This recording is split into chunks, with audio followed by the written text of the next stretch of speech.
సమస్యల పరిష్కారంలో పట్టు విడుపులు ఉండాలి. షూటింగ్ల నిలిపివేత సరైన నిర్ణయం కాదు. కలిసి చర్చించుకోవాలని కార్మిక సంఘాలకు మంత్రి సూచనట. తెలుగు చలనచిత్ర పరిశ్రమలో ఉన్న సమస్యలు పరిష్కారం చేసేందుకు కృషి చేస్తామని మంత్రి కోమటిరెడ్డి వెంకటరెడ్డి అన్నారు. పట్టు విడుపులతో ఉండాలని నిర్మాతలు ఫెడరేషన్ ప్రతినిధులకు మంత్రి కోమటిరెడ్డి సూచించిండు. ఒకరి ఇబ్బందులను మరొకరు అర్థం చేసుకోవాలని పేర్కొన్నారు.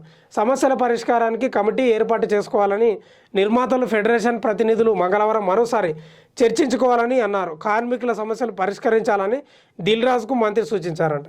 కోమటిరెడ్డి వెంకటరెడ్డి ఏమంటున్నాడంటే పట్టు విడుపులు ఉండొద్దు, పట్టు విడిచండి, పట్టుకోవడమే కాదు పట్టు విడుపు కూడా ఉండాలి. చర్చలు చేసుకోండి, కూర్చొని మాట్లాడుకోండి. షూటింగ్లు బందులు పెడితే నిర్మాతలు నష్టపోతారు అనేది మంత్రి కోమటిరెడ్డి వెంకటరెడ్డి మంచి మాటనే చెప్తున్నాడు. మరి కార్మిక నేతలు కానీ ఆ సంఘాలకు సంబంధించిన వాళ్ళు కూర్చొని మాట్లాడుకోండి. మీరు ఎందుకంటే నిర్మాతలు ఇవ్వాల్సింది పైసలు, కార్మికులు తీసుకోవాల్సింది. ఇక వీళ్ళు ఏమన్నా పెద్దన్న పాత్ర పోషిస్తే చెప్తారు గిట్లా కాదా గిట్లా అని. కోమటిరెడ్డి వెంకటరెడ్డి కూడా అదే చెప్తున్నాడు. దయచేసి మీరు కూడా కూర్చొని మాట్లాడుకోండి అని చెప్తున్నాడు.